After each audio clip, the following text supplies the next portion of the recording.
This week's show was brought to you by Eric Johnson, Alex Agnick, Chris Hine, DP, and Leo Nelson. Wow, thank you for all the subscribers and support this week. If you also enjoy listening to The Whole Rabbit and you'd like to help us keep making shows every single week, head on over to www.patreon.com/thewholerabbit, where you can hear all our extended episodes, get 2 bonus stickers, and access to our Discord coven where we discuss plans to depose the blind occluded god and incrementally defund the Black Iron Prison. If dismantling the conspiracy is a bit beyond your pay grade, please like, subscribe, share, and comment. Have you ever wondered what makes a horror movie a forever classic? In this case, we dissect what made the original Clive Barker Hellraiser so legendary and poke inside its hidden social commentaries that make it more relevant than ever. You might be shocked to discover how the film unfolds like a puzzle box itself, revealing a tantalizingly dark secret within. We have such sights to show you. So thank you, and enjoy the show.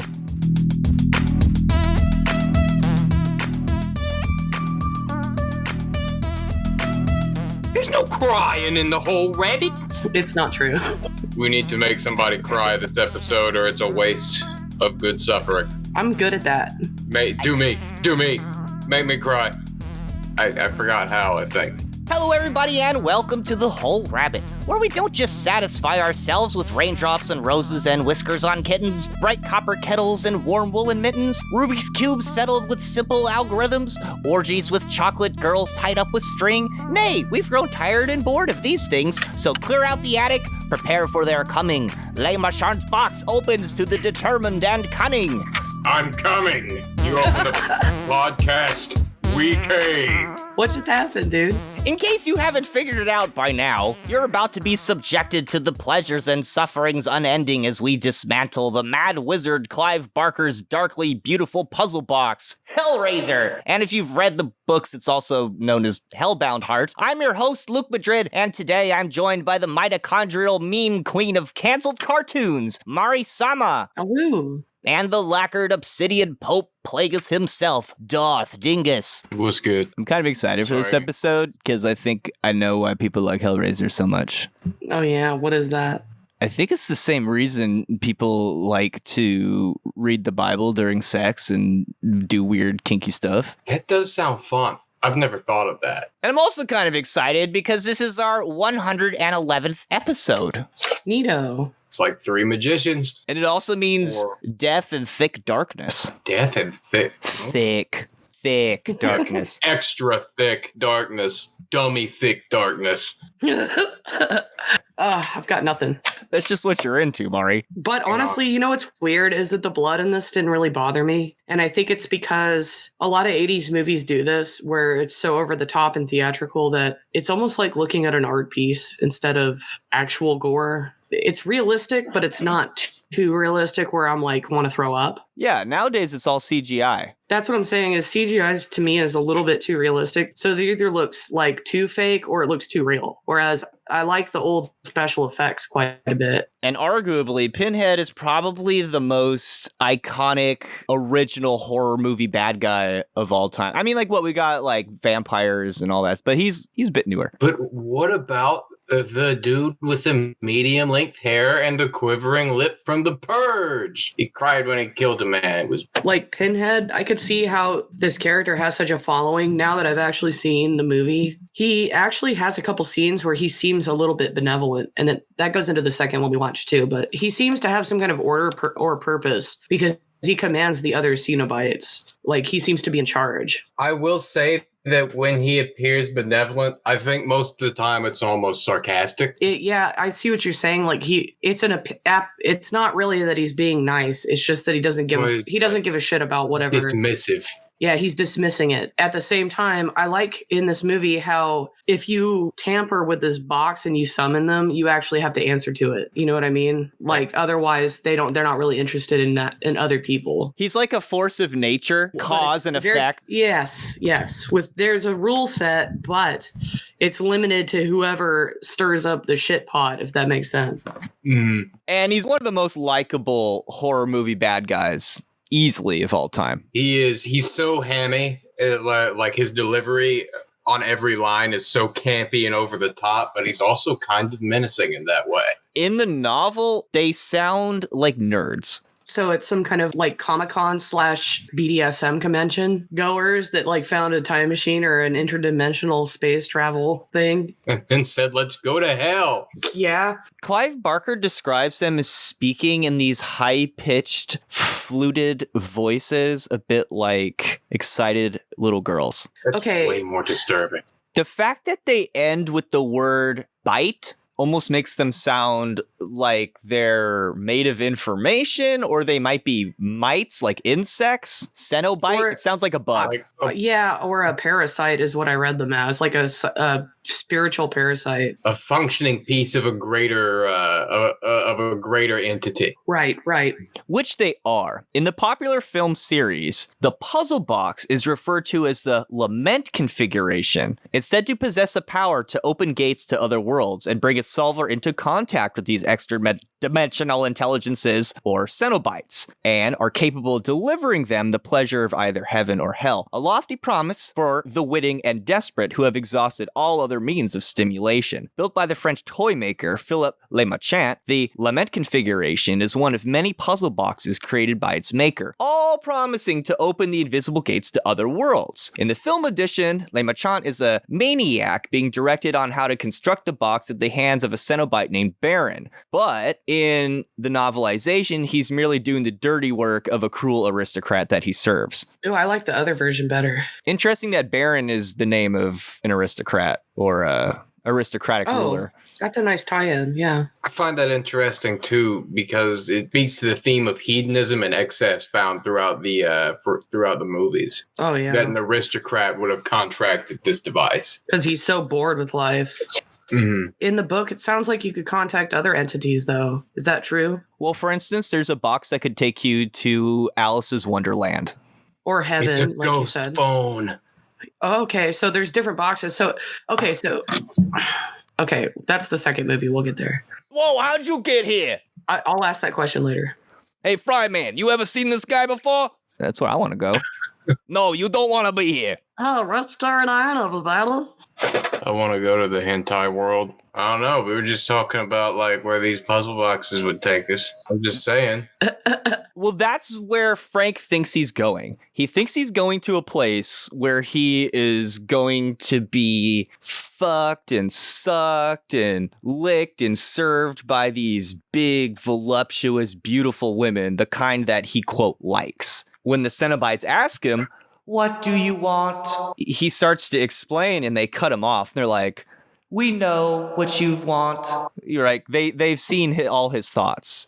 And then he got bored in a DeviantArt picture instead. In the book, Lemachant's box is smooth, it's black, it's lacquered, it's reflective on the inside with the faces of its victims. The inside scintillates with the darkness full of chaos that flock like injured ravens. The box must be taken apart entirely to be considered solved, and only a few notches run along the edge that are most difficult to see. It's an interesting description. Like it's interesting to hear it described as an actual puzzle because in the movie it just seems like people poke at it and it's like the most accessible hell portal in the world Yeah. because there's no process of It's solving like it. It's like a dusty fingerprint reader. Like you could accidentally just open it. Because they have to sit there and they poke it and then they start to rub it a little bit and then they poke it again and it's like access granted. It's like a genie lamp with a padlock.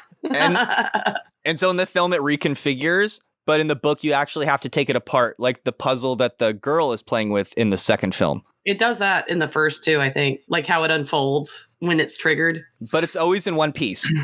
Yeah, it never like breaks apart or anything. It does break apart in the book. So I guess it's supposed to do that. So Real talk though. yeah.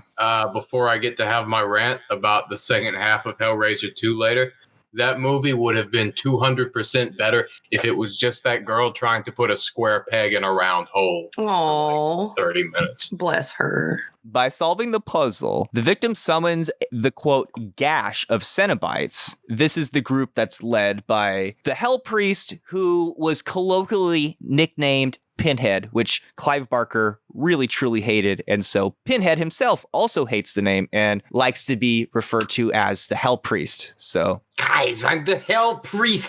stop calling me Pinhead. You can just fucking like hear the saliva coming between his teeth when he gets upset. I'm like, if you didn't want to be called that, then why did you choose that torture? Because, Mari, there's a system. When you solve the box, you get to have a few options available to you, but mostly you're fucked.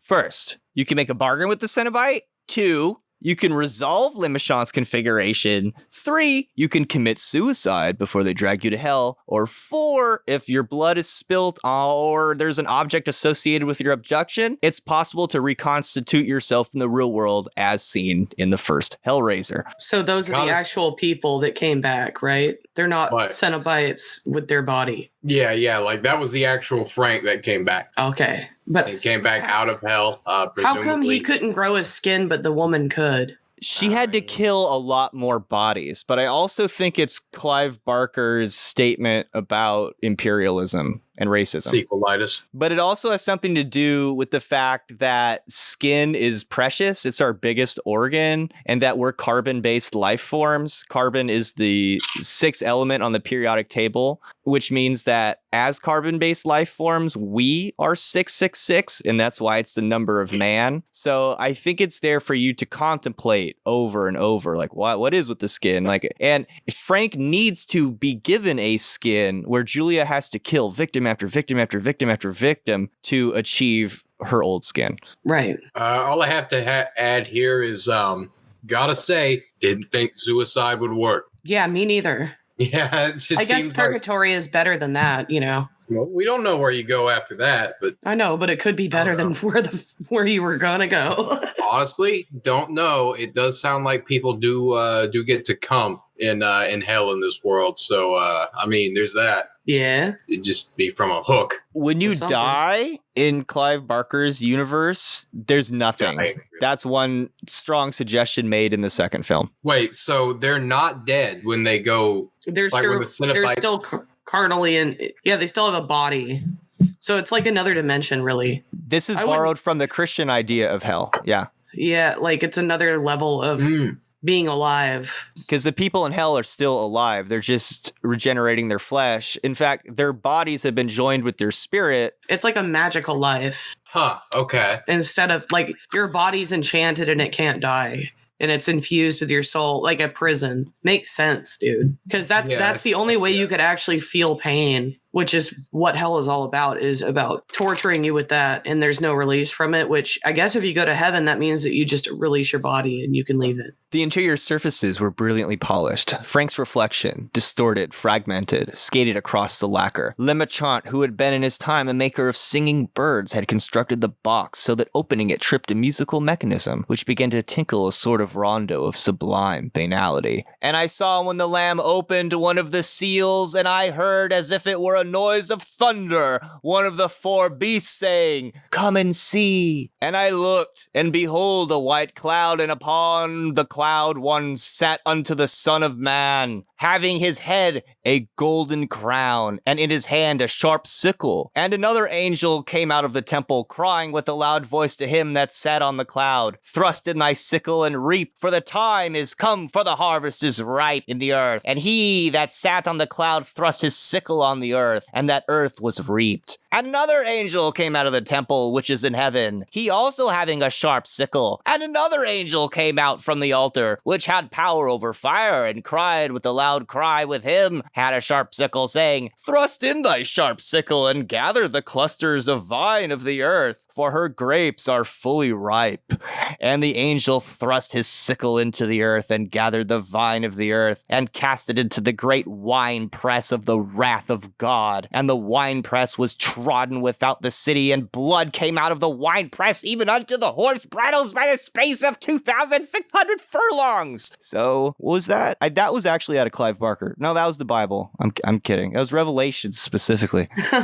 Where does it say 6,200 furlongs? I don't know, but it says sickle like 11 times. That's a lot of times to say sickle, man. I think they're talking about death or some shit like that. It came from them, from the quartet of Cenobites who now, with the wall sealed behind them, occupied the room. a fitful phosphorescence like the glow of a deep-sea fish's, blue, cold, and charmless. It struck Frank that he had never once wondered what they would look like. His imagination, though fertile when it came to trickery and theft, was impoverished in other regards. The skill to picture these eminences was beyond him, so he had not even tried. Why then was he so distressed to set eyes upon them? Was it the scars that covered every inch of their bodies? The flesh cosmetically punctured and sliced and infibulated and then dusted down with ash? Was it the smell of vanilla they brought with them, the sweetness of which did so little to disguise the stench beneath? Or was it that as the light grew and he scanned them more closely, he saw nothing of joy or even humanity in their maimed faces, only desperation and an appetite that made his bowels ache to be voided? And the temple of God was opened in heaven, and there was seen in the temple the ark of his testament, and there were lightnings and voices and thunderings and an earthquake and a great hail. So after he meets the 4 Cenobites, or the 4 cherubic beasts, or the 4 archangels, they tell him that they're ready to introduce him to the engineer. Oh, yeah. Now, if we remember from the text we talk about in every episode, Plato's Timaeus,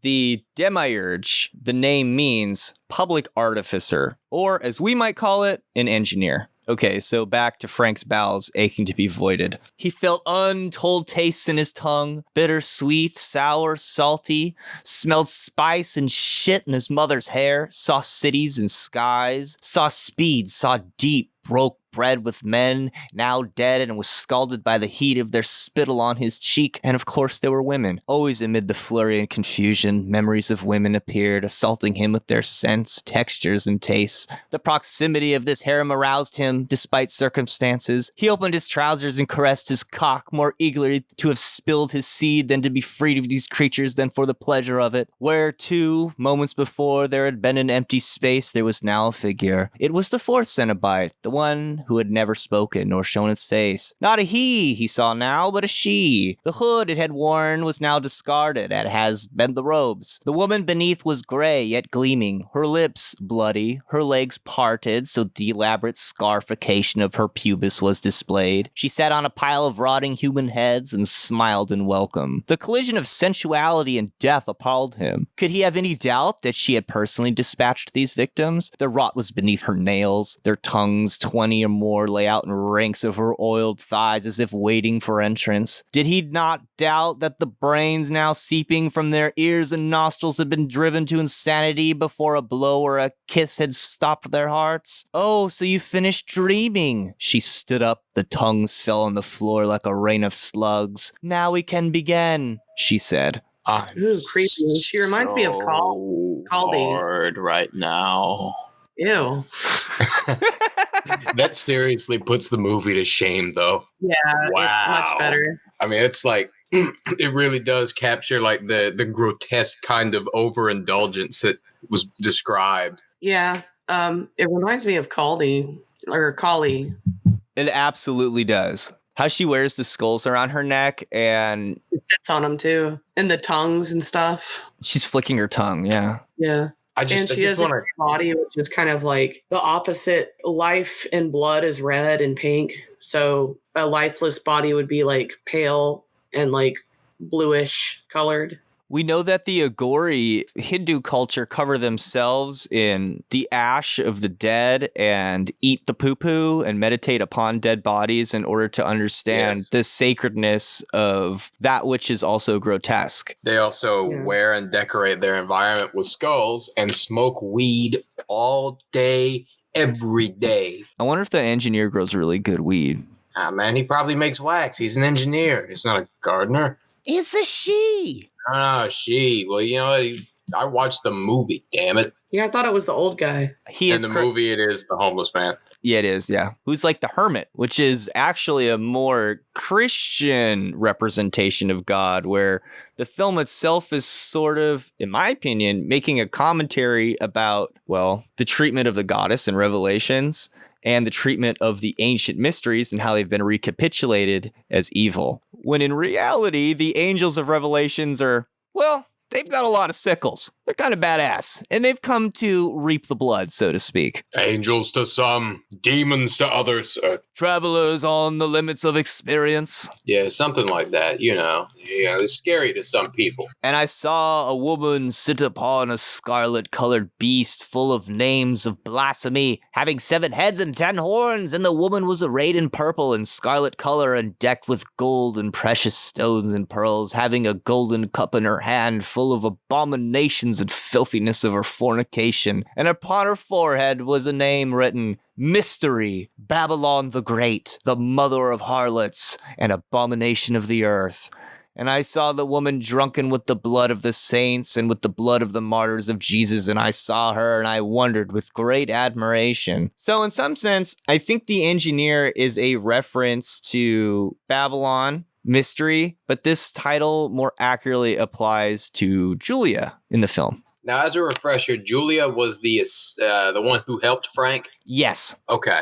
This is a bit of a side note, but I just realized one of the reasons that I always found Revelation so hard to follow and like so trippy back when I was a Christian. There's just no sense of scale at all in this book. This woman has all that shit written on her forehead, but she's also sitting on top of a dragon. Like the information is so fucking dense. Well, that's why we're allowed to infer it has a deeper meaning, that there's a historical context. And the mysteries of Thelema take a dive back into these mysteries of Babylon, and they reestablish them as sacred instead of unholy, which is what Judeo-Christianity has done. And in doing so, they're attempting to immanentize the eschaton, which means create a new age where the divine feminine is seated back, up top, basically. But in order to do that, we have to unpack and dissect our own sins towards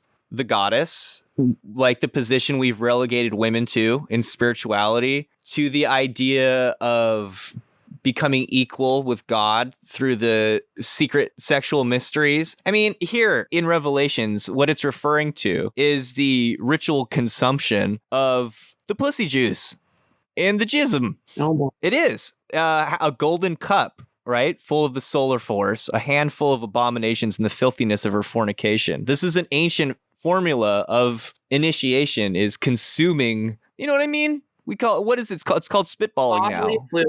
Yeah. Bodily fluid. But it's this idea that there is divinity in the bodily fluids. And yeah, like Revelations is kind of metal. And so it sounds a bit like Clive Barker is like, you know what? If I'm going to make a horror movie or a horror book, I'm going to go back to the original horror book and just take notes. Because it looks that's like what, because, okay, even the 7 seals, right? You have a box. It's got 6 sides. And then once you open it, that's like the inside, the seventh seal. And that's right? And that's what initiates the whole revelation process. Immediately things start thundering, just like the bells start chiming, and you can hear like music. So that's just a callback to the opening of Pandora's box, is that it just unleashes the contents of the box. Like the seventh is, if the 7th seal is just the space inside of it. Yes. I actually don't know Pandora's box off the top of my head. I don't know the mythology like. It could be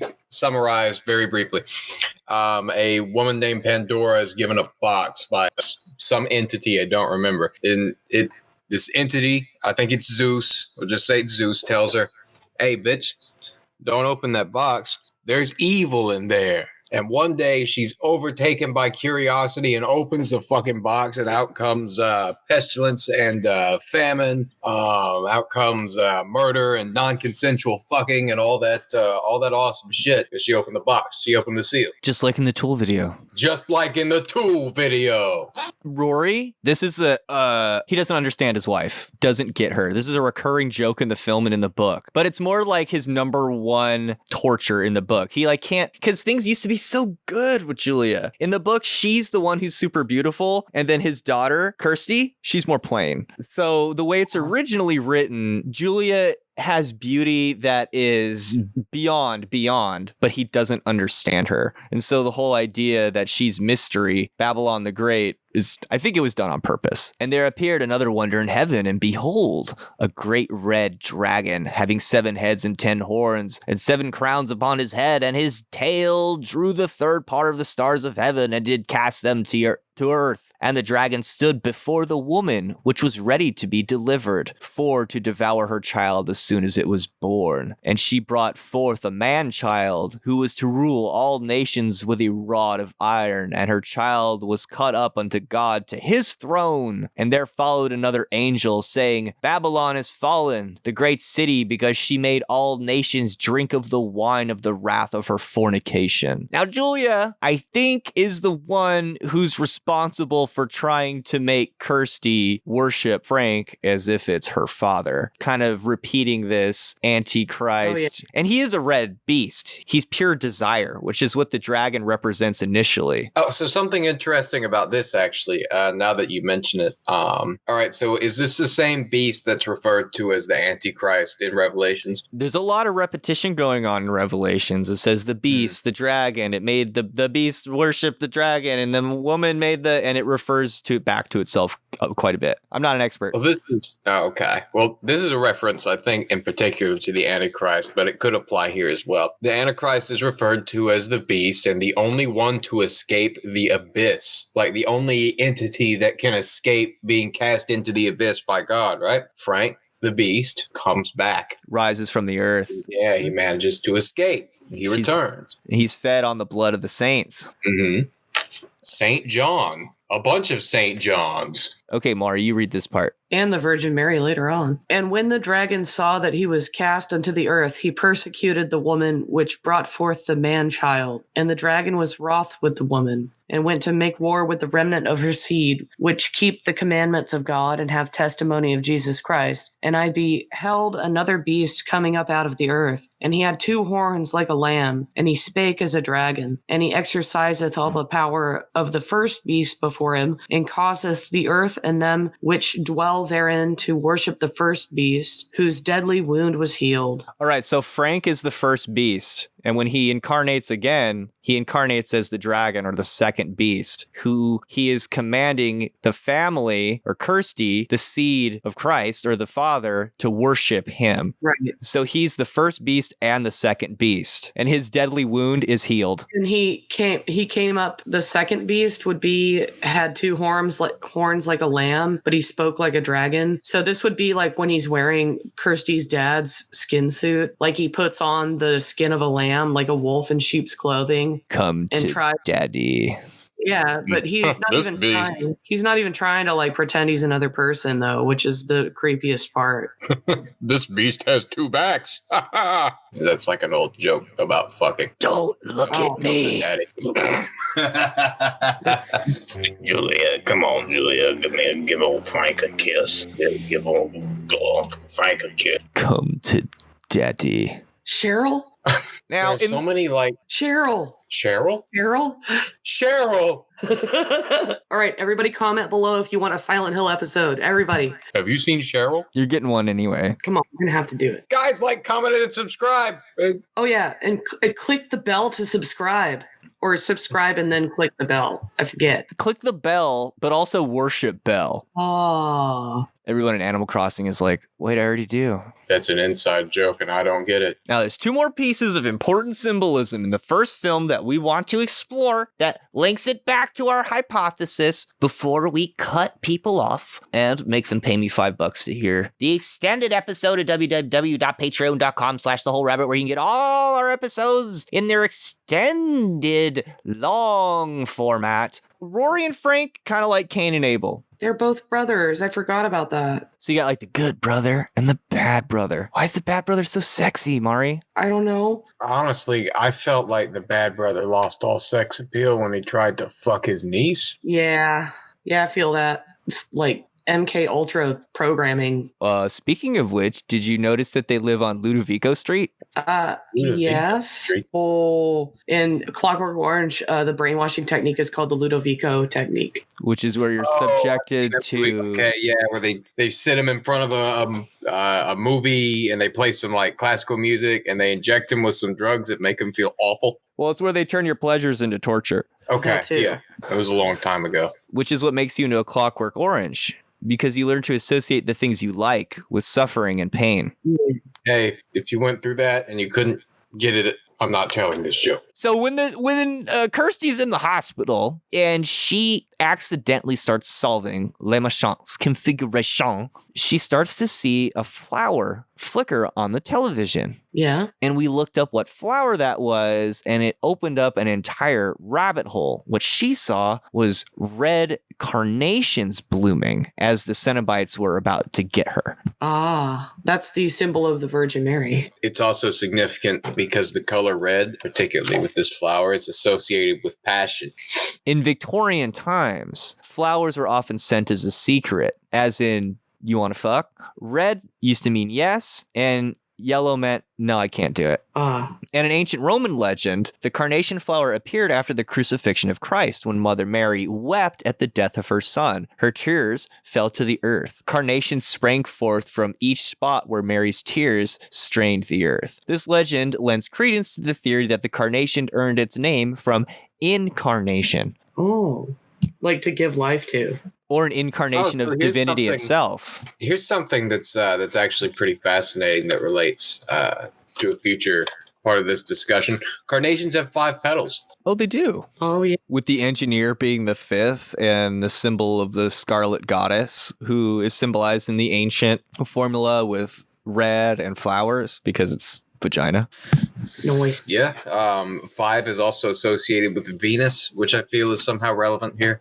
I also feel like we should bring up that we considered whether or not the engineer was associated with the Hierophant because of the number 5. And there's still like a similar kind of symbolism where he guards the keys to wherever, whatever they would call hell in this world. Yeah, because I didn't see him as like, I mean, it makes sense that the character in the movie was like more like a hermit looking thing, but I would view it more as like a gatekeeper, the character of the engineer. Yeah, I've honestly kind of stuck with Hierophant for him myself, Yeah. where I feel like it's just that the homeless, like the hermit, was a more striking image. Yeah, like you wouldn't expect wisdom or passage to that through him. Again, they do a nice switcheroo. Like when they change something in the movie, it actually ties back to the original book because when you summon the Cenobites, they have that like smell of decay, and that's pretty much how that universe is of hell. Is just like pretty much nastiness and decay, trash and garbage and defecation and all that. So the results fact of that overindulgence. yeah, and the fact they use the homeless man, like an old used up person that's like digging in trash just to get one more bite of food or just to afford another beer or another drug. It's just like, wow, that's kind of an interesting contrast that they use. And Yeah, it it's ties really- back into the original, like, oh, wow, these are weird, like higher dimensional things that are from hell or like whatever. Like it ties in with the hell. Because in other things, notice that when demons come around, not only will it smell bad, but you'll hear flies and maggots and bugs.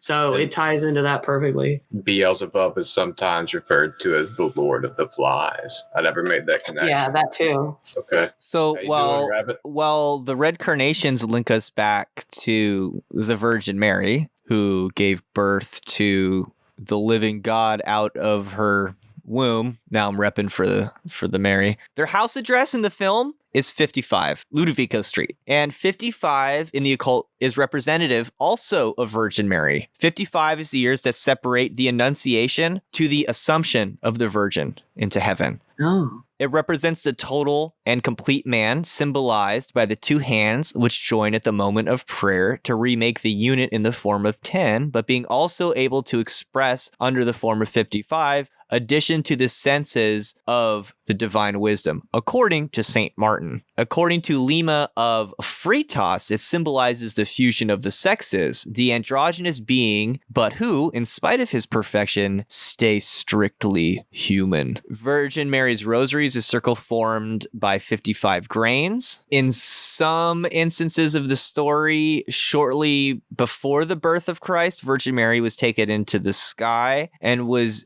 told that there would be a number of some significance given to her, and it ended up being 55. There's this idea that she suffered the same wounds that Christ suffered. So the 5 wounds that Christ suffered, so she suffered as well. So 5 is a symbol of her suffering specifically. Such sweet suffering. Please, no tears.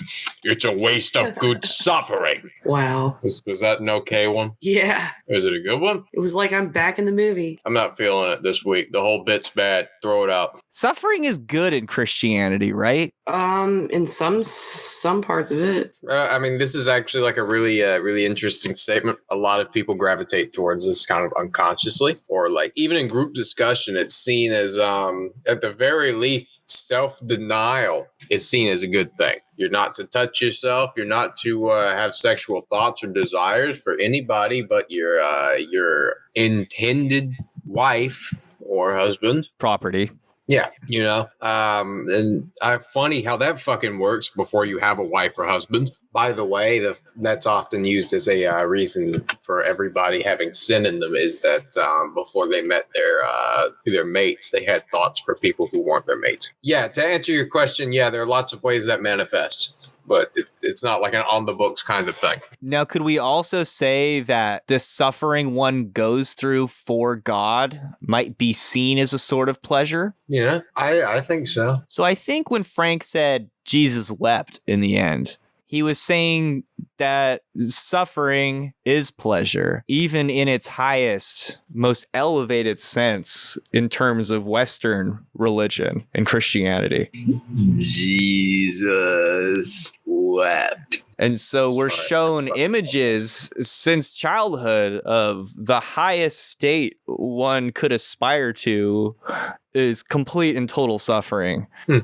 Well, something interesting is if you're suffering or you're in complete religious ecstasy, there's actually no difference on a brain scan. Yeah, you were talking about this earlier this week, actually, Rabbit, where you how the 9 of Swords is also indicative of laughter. Like it's indicative of both anxiety, poor mental health, and laughter. And I think you replied saying that you had jumped into fits of laughter through sadness or suffering. And then I said in reply that I had experienced the same thing. And I think that if you just watch the Joker movie, that's part of the horror, is that he's laughing because he's suffering. And they're close. Go ahead, Mari. Laughing is like the same thing too. Any kind of overstimulation is actually it registers along the same lines. So when it gets to be at that threshold, there's little differentiation between any of the different like pleasure, pain, and joy and suffering and all this stuff. It starts to become the same once you get up to these higher levels of you're just overstimulated, your brain's lit up to the point you can't comprehend it anymore. So it makes sense that some people find pleasure in that and being driven out, because what's happening is you're going out of body with how much pain is happening. Having a dissociative experience. Exactly, which basically is what a religious experience looks like. This is also what people who actual like bona fide masochists often enjoy about pain. Yep. Like hanging from suspension hooks. Yeah, I get that vibe from these movies a lot because there's tons of hooks and chains. But that shit always made my skin crawl. Well, they call it getting in the head space, and a lot. It is a disassociative, but you're still like the whole point of doing the masochistic thing is to you not only leaving your body, but you're also still in it because you can still feel the pain. So it's like a grounding experience, but you're still elevated, if that makes sense. I feel like the contrast of these things together is what makes the experience so powerful. It's like an enema for you, the soul. Yes. It might be uncomfortable, but afterwards it feels pretty good. I wasn't ready for that. Or the opposite if you're undergoing the Ludovico therapy. Yes. Which is the same thing, but backwards, where you're exposed to so much pleasure that it eventually becomes pain, and you start to associate the things that used to give you pleasure now with pain. Whereas in the other formula, you are now like, okay, so it seems almost straightforward now to understand how a culture that's been brought up to be like, this is God being nailed with 9-inch nails to a wooden cross and being made to suffocate and suffer. Like, this is divinity. It makes sense that we have BDSM. And like, it's not just Christian culture either. We look in Hindu culture, and part of religious ecstasy is being able to drive spikes through your body and be like, it's fine. It's fine. I got I'm good. Yeah. This is ecstasy good to I me. Yeah. This is the limits of experience. Like, I'm on the outer limits of experience. So the mysteries that pertain to the body, it's all there. It's all there in the Hellraiser. It's just like all mashed up into some spicy. I'm sure some people would actually probably love to be suspended by hooks and have stuff driven into them and all that. Hey, I just have to put this out here before we get too far away.